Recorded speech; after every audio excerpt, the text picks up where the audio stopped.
Sarah Martinez walked across the tarmac of Henderson Private Airfield with her head held high, despite the snickers and whispers that followed her every step.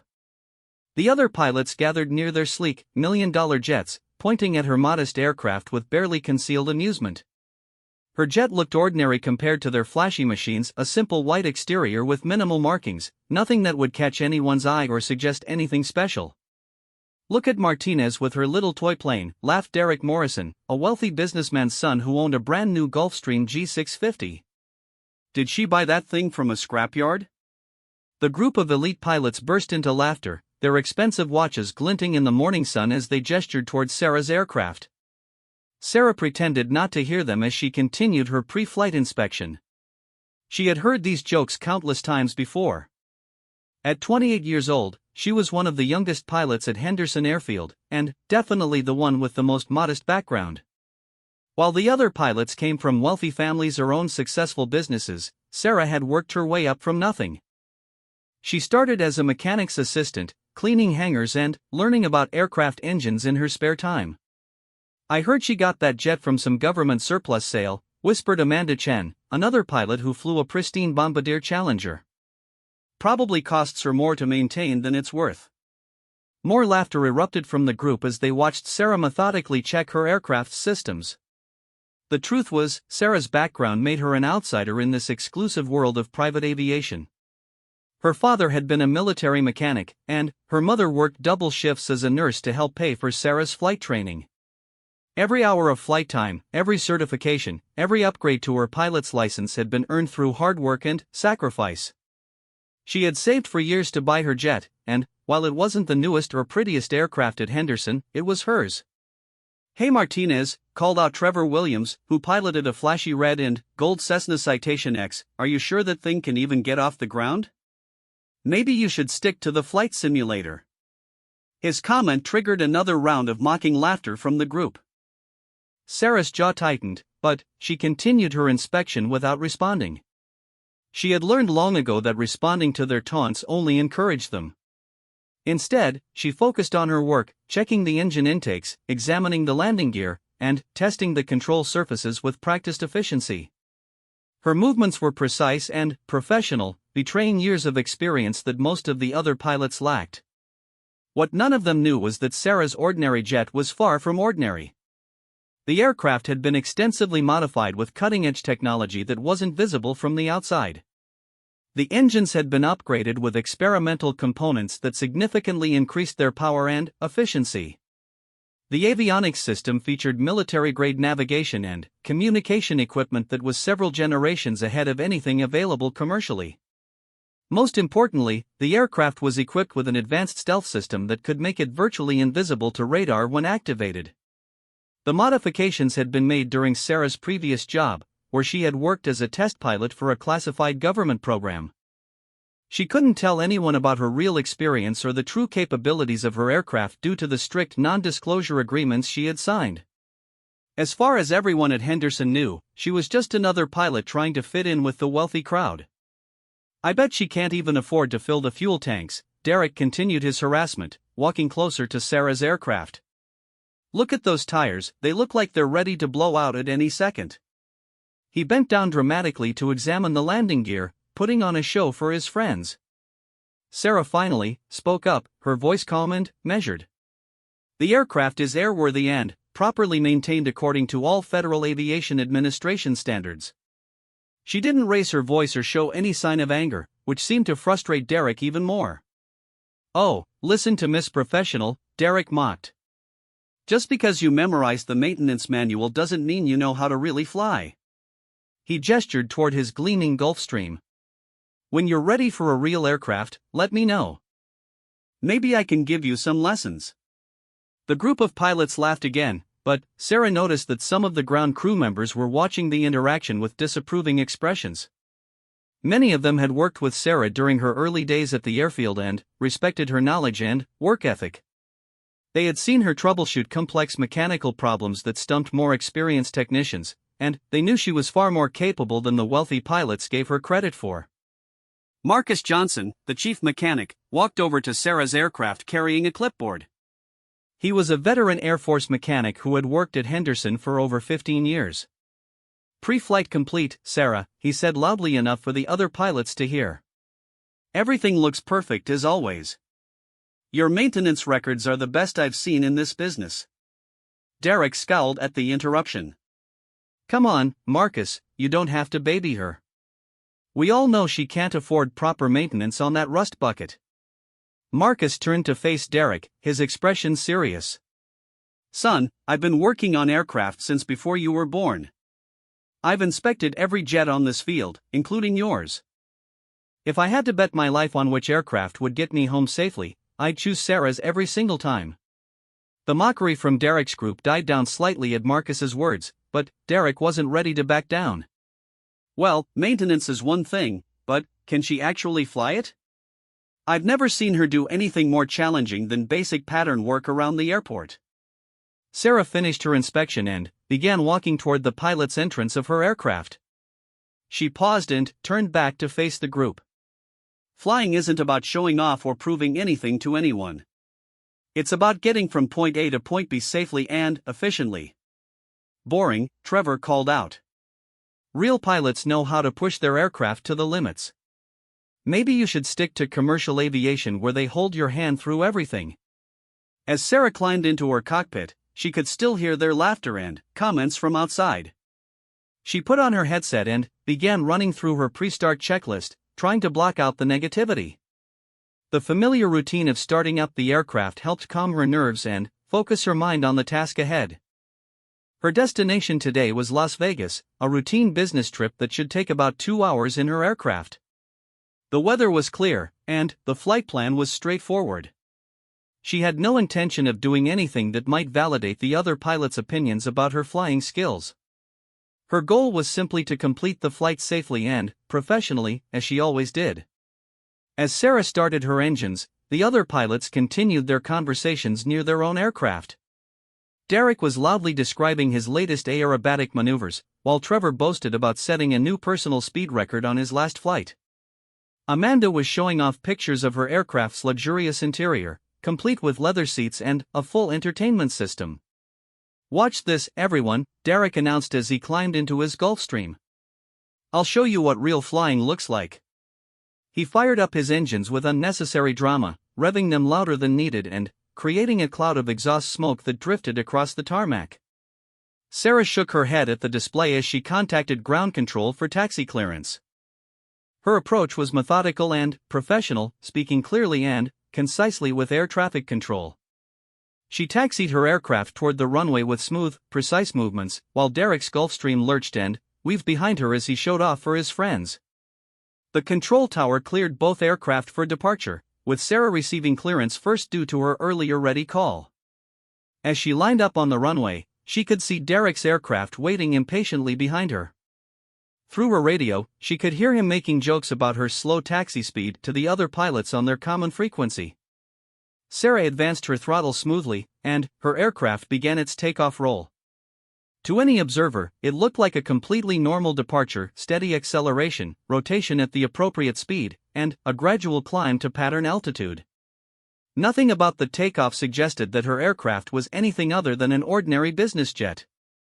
Derek followed shortly after with a much more dramatic departure, pulling his aircraft into a steep climb and banking sharply to show off its performance capabilities. "Now that's how you fly," he announced over the radio, drawing cheers from his friends still on the ground. As both aircraft climbed away from Henderson Airfield, Sarah maintained her professional demeanor and standard operating procedures. She had dealt with pilots like Derek for years, and she knew that the best response was simply to do her job well and ignore their attempts to provoke her. But, unknown to Derek and the others, Sarah's quiet confidence came from knowledge and experience that none of them could imagine. Her aircraft might look ordinary from the outside, but it was capable of performance that would shock anyone who witnessed it. More importantly, Sarah herself had training and qualifications that went far beyond what any civilian pilot possessed. The morning's mockery stung, but Sarah had endured worse during her time in the classified test pilot program. She had learned to keep her true capabilities hidden, even when it meant accepting unfair criticism and disrespect from people who didn't know any better. As her aircraft leveled off at cruising altitude, Sarah settled in for what she expected to be a routine flight to Las Vegas. She had no way of knowing that events were already in motion that would soon force her to reveal exactly what she and her aircraft were truly capable of accomplishing. Sarah was cruising at 35,000 feet when her secure communication system crackled to life with an urgent transmission. The encrypted radio had been silent for months, installed in her aircraft as part of her previous government work but rarely used since she had transitioned to civilian flying. The familiar voice of Commander Rachel Stone came through clearly, cutting through the routine hum of her engines. "Ghosthawk, this is Control. We have an emergency situation requiring immediate response. Are you available for tasking?" The use of her old call sign sent a chill down Sarah's spine. During her time as a test pilot for the classified program, she had been known as Ghosthawk due to her aircraft's stealth capabilities and her own reputation for completing missions that others couldn't handle. Sarah quickly checked her position and fuel status before responding. "Control, this is Ghosthawk. Currently en route to Las Vegas, fuel state good, aircraft systems normal. What's the nature of the emergency?" "We have a developing hostage situation at a remote facility in the Nevada desert. A group of armed terrorists has taken control of a research laboratory and is threatening to execute the scientists unless their demands are met. The facility is located in a no-fly zone, heavily defended with surface-to-air missiles, and completely inaccessible by conventional rescue forces." Sarah's heart rate increased as she processed the information. This was exactly the type of mission her aircraft had been designed for during the classified program. "What do you need from me, Control?" "We need you to infiltrate the facility's airspace undetected and provide real-time intelligence on the situation inside.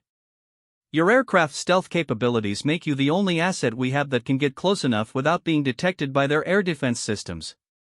Time is critical, the terrorists have given us a 4-hour deadline." Sarah looked at her watch and quickly calculated the distance to the target area. If she diverted immediately and pushed her aircraft to maximum performance, she could reach the location within an hour. But doing so would mean revealing capabilities that she had kept hidden for years, and there was no guarantee that other aircraft wouldn't witness her unusual behavior. "Control, I'm currently in civilian airspace with other traffic in the area. If I execute evasive maneuvers or demonstrate unusual performance characteristics, it could compromise the security of the program." "Understood, Ghosthawk, but this is a code red situation. We have authorization from the highest levels to activate any and all available assets. The lives of 12 scientists are at stake, including Dr. Jennifer Walsh, who is working on critical national security research." The mention of Dr. Walsh's name made Sarah's decision for her. Jennifer had been her roommate during their time at the Air Force Academy, and they had remained close friends even after Sarah had been recruited into the classified program. The thought of her friend in danger eliminated any hesitation about maintaining her cover. "Control, Ghosthawk is accepting the mission. Transmitting current position and requesting direct routing to target area. I'll need updated intelligence on the facility layout and defensive positions." As Sarah began entering the new coordinates into her navigation system, she became aware of another aircraft nearby. Derek's Gulfstream was visible several miles off her right wing, following a similar flight path toward Las Vegas. He had been making periodic radio calls to air traffic control, boasting about his aircraft's speed and requesting clearances to higher altitudes to show off its climb performance. Sarah realized that Derek would have a front row seat to witness whatever she was about to do. If she suddenly changed course and demonstrated her aircraft's true capabilities, he would see everything. After years of enduring his mockery about her inferior aircraft, she was about to show him exactly how wrong he had been. "Control, be advised I have civilian traffic in visual range.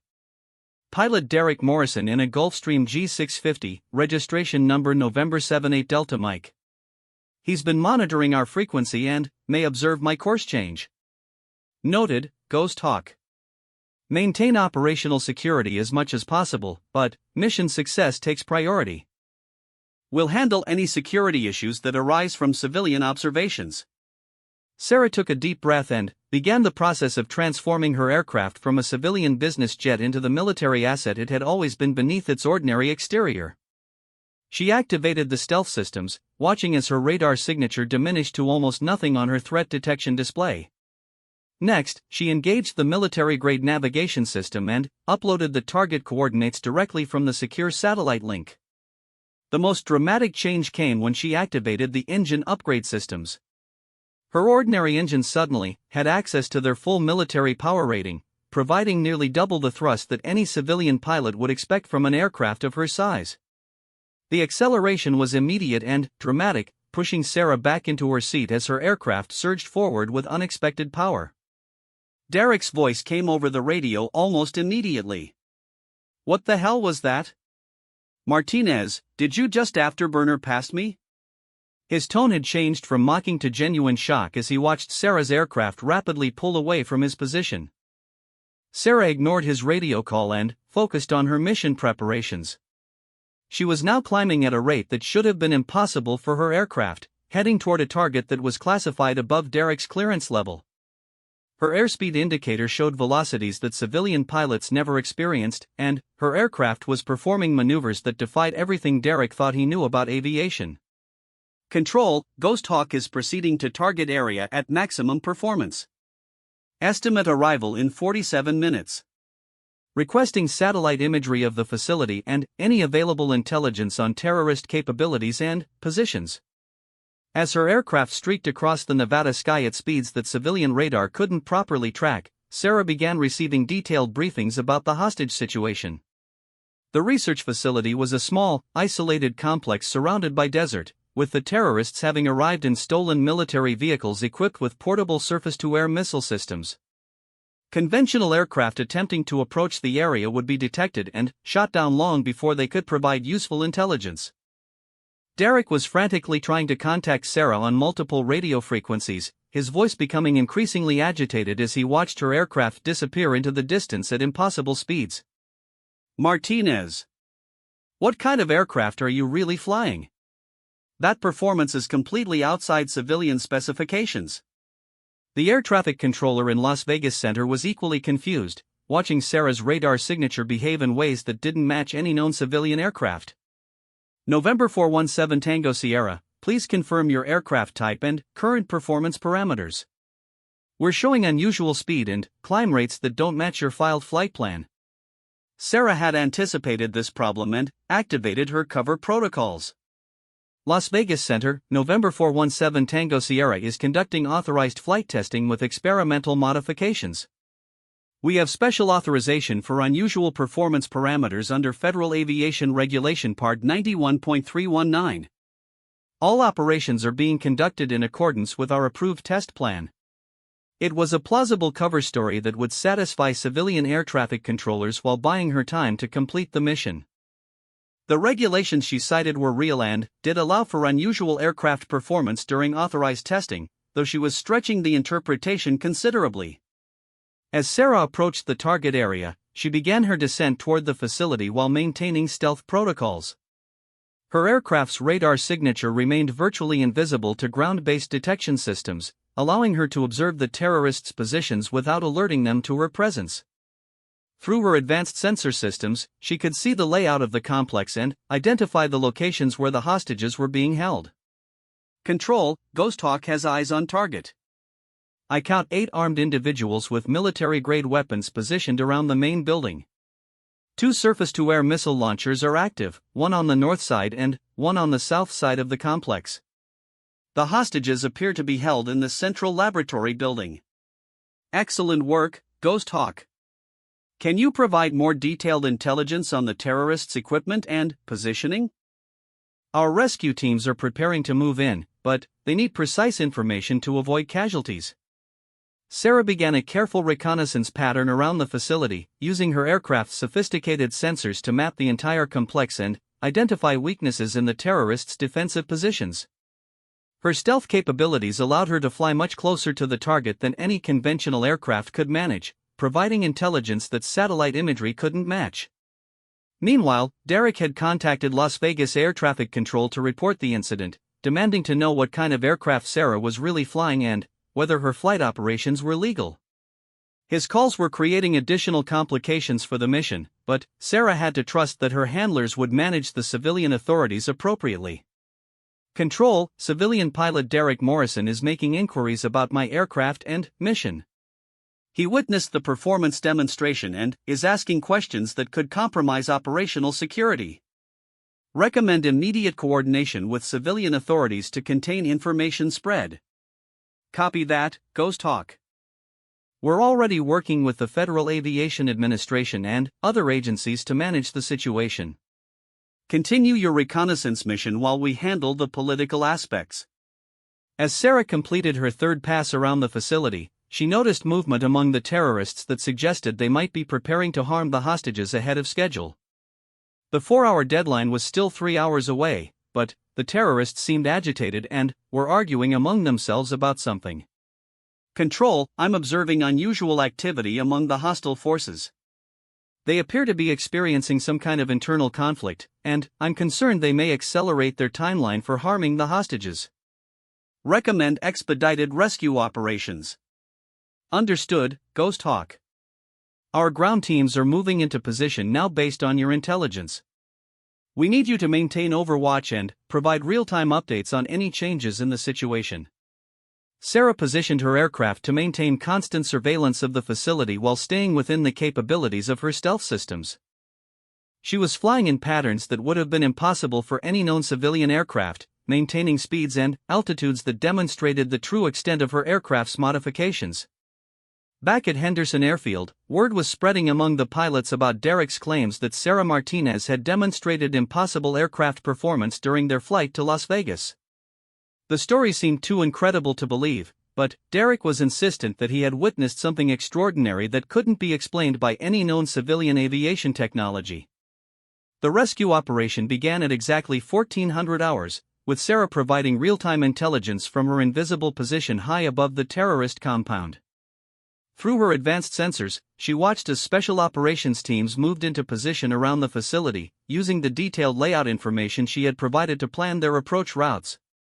Control, Ghosthawk observes rescue teams in position.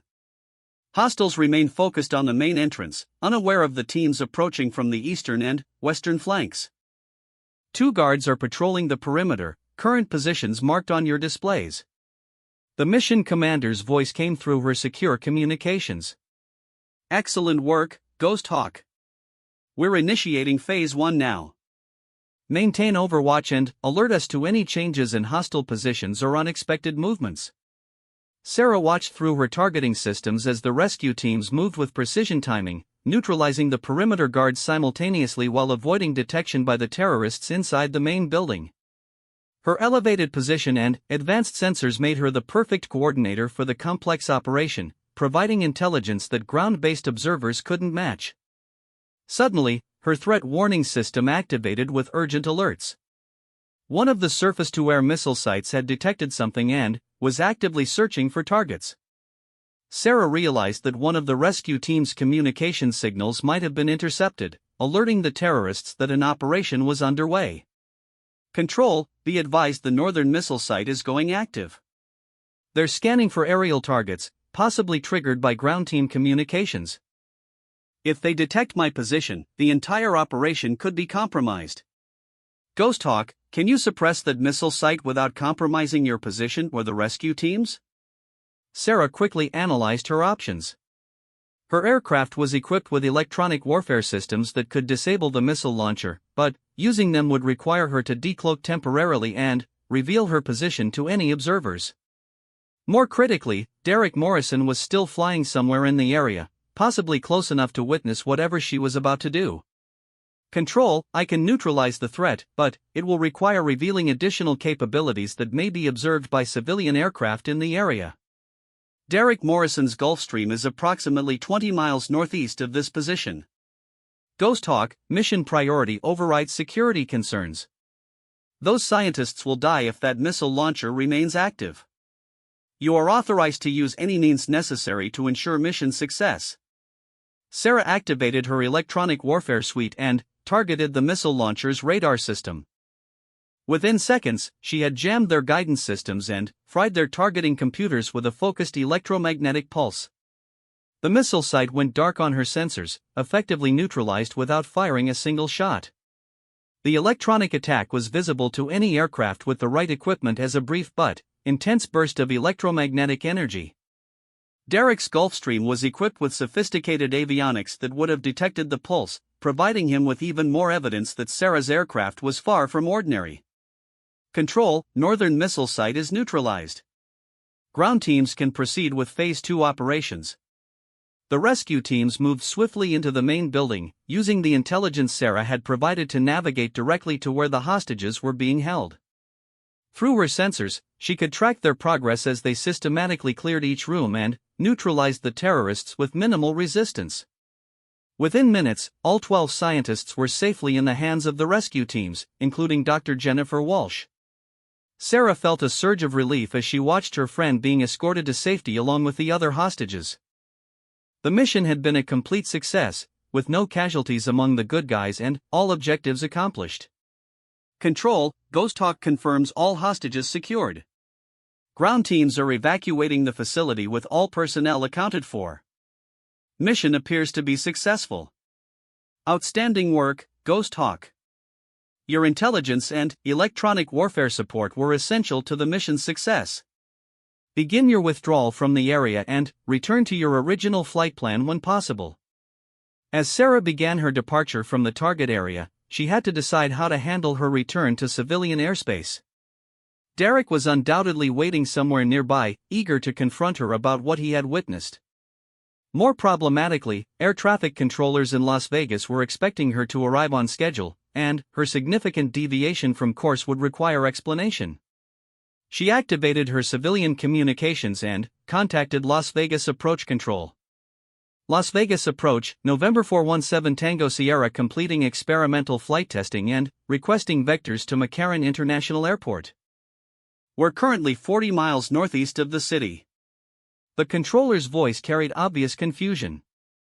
November 417 Tango Sierra, we show you significantly off your filed flight plan route. Please explain your current position and the nature of your experimental testing. Sarah had prepared for this moment. Las Vegas Approach, we were conducting classified flight testing under Federal Aviation Regulation Part 91.319 with Department of Defense coordination. All testing is now complete and we're ready to resume normal operations under our original flight plan. It was technically true, even if it didn't capture the full scope of what had actually occurred. The mention of Department of Defense coordination would discourage further questioning from civilian controllers, who were trained to avoid interfering with military operations.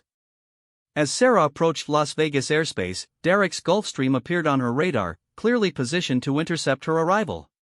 He had been waiting for over an hour, and his radio calls suggested he was determined to get answers about what he had witnessed.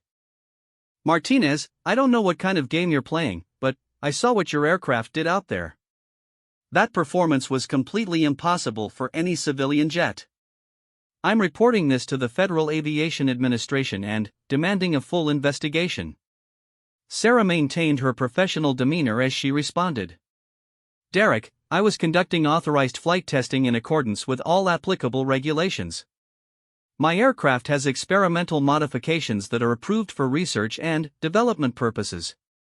Experimental modifications don't explain how you disappeared from radar and, then, reappeared 40 miles away traveling at speeds that should have torn your aircraft apart. I've been flying for 15 years, and I've never seen anything like what you just demonstrated. The situation was becoming more complicated as Derek's increasingly agitated radio calls were being monitored by air traffic controllers and other pilots in the area. Sarah needed to end the conversation quickly before he revealed more details that could compromise the classified mission. Derek, I understand your curiosity, but I'm not authorized to discuss the specific details of my aircraft modifications or flight testing procedures.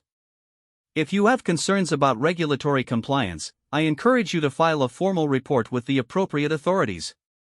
As both aircraft approached McCarran International Airport, Sarah could see that Derek was positioning himself to follow her to the parking area where he could confront her directly. She realized that the confrontation she had been avoiding for years was now inevitable, but the circumstances had changed dramatically. After landing and taxiing to the general aviation ramp, Sarah shut down her engines and began securing her aircraft. Derek's Gulfstream pulled up nearby, and she could see him angrily gesturing in her direction as he spoke on his phone, presumably to Federal Aviation Administration investigators or other authorities. Sarah completed her post-flight procedures methodically, knowing that her every action was being observed by Derek and, possibly by other people he had contacted.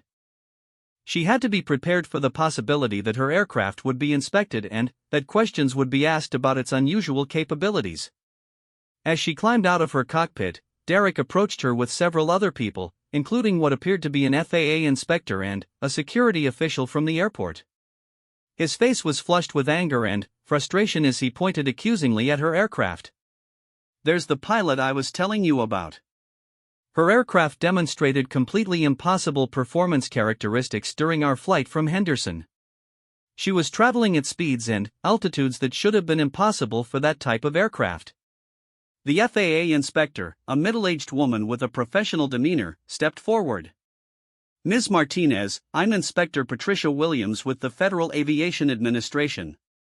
We've received reports of unusual flight operations involving your aircraft. Can you provide documentation for any experimental modifications or special authorizations you may be operating under?" Sarah reached into her flight bag and produced a folder of official-looking documents that had been prepared by her handlers for exactly this type of situation. "Inspector Williams, my aircraft is operating under a special airworthiness certificate for research and development purposes. All modifications have been approved by the appropriate military and civilian authorities." The documents were genuine, though they didn't reveal the full extent of her aircraft's capabilities or the classified nature of its mission systems. They were designed to satisfy regulatory requirements while protecting national security information. Inspector Williams examined the paperwork carefully while Derek continued his protests. "Those documents don't explain how she managed to travel over 200 miles in 30 minutes, or how her aircraft disappeared from radar during the flight. Something illegal is going on here, Mr. Morrison," Inspector Williams replied calmly. "Experimental aircraft operating under Part 91.319 regulations are permitted to demonstrate unusual performance characteristics during approved testing. As long as Ms. Martinez has proper authorization, which these documents appear to provide, her operations may be within regulatory compliance." At that moment, a black sedan pulled up to the aircraft parking area, and two men in business suits approached the group. Sarah recognized them as security personnel from her former program, sent to manage the situation before it could escalate further. The lead agent displayed credentials to Inspector Williams and Derek. "I'm Agent Thompson with the Department of Defense. Ms. Martinez's aircraft and operations are related to classified national security programs. We'll need to conduct this investigation through appropriate security channels." Derek's expression changed from anger to confusion as he began to realize that he had stumbled into something far more complex than a simple case of regulatory violations. "Wait, are you saying she's some kind of military pilot?" "But she's been flying civilian operations out of Henderson for years." Agent Thompson's response was carefully measured. "Mr. Morrison, I can't discuss the specific details of classified programs, but I can assure you that Ms. Martinez's flight operations today were conducted under proper authority and in support of legitimate government activities. Any further questions about her aircraft or missions will need to be directed through official channels." The reality of the situation slowly dawned on Derek and the other observers. Sarah Martinez, the pilot they had been mocking for years because of her modest aircraft and quiet demeanor, was actually involved in classified military operations that were far beyond anything they had imagined. Inspector Williams concluded her preliminary investigation by accepting the documentation Sarah had provided and acknowledging the Department of Defense's jurisdiction over the matter. Derek was advised that any further inquiries would need to go through official security channels, effectively ending his ability to investigate the incident independently. As the various officials departed and Derek reluctantly returned to his aircraft, Sarah remained by her jet, reflecting on how dramatically her situation had changed. After years of hiding her true capabilities and enduring mockery from other pilots, the truth was finally beginning to emerge. Her secure communication system activated one final time. "Ghosthawk, this is Control. Mission complete, all objectives achieved. Your performance today exemplified the highest standards of the program. The rescued scientists are safe, and Dr. Walsh specifically asked us to convey her gratitude for your role in the operation." Sarah smiled as she replied, "Control, Ghosthawk is satisfied with mission results. It feels good to be operational again, even under these circumstances." When she returned to Henderson Airfield the following day, the atmosphere among the pilots was dramatically different. Word had spread about Derek's encounter with federal agents and the revelation that Sarah's aircraft was involved in classified operations. The mockery and jokes had been replaced by curious stares and whispered conversations. Marcus Johnson, the chief mechanic, approached her with a knowing grin. "I always wondered why your maintenance requirements were so unusual and why some of your aircraft systems were off limits during inspections. Now it all makes sense." Derek Morrison made one final attempt to approach Sarah as she prepared for another flight. His demeanor was completely changed, the arrogance and mockery had been replaced by genuine respect and curiosity. "Sarah, I owe you an apology. I had no idea who you really were or what your aircraft was capable of. I spent years making jokes about your flying and your equipment, never realizing that you were operating at a level far beyond anything I could understand."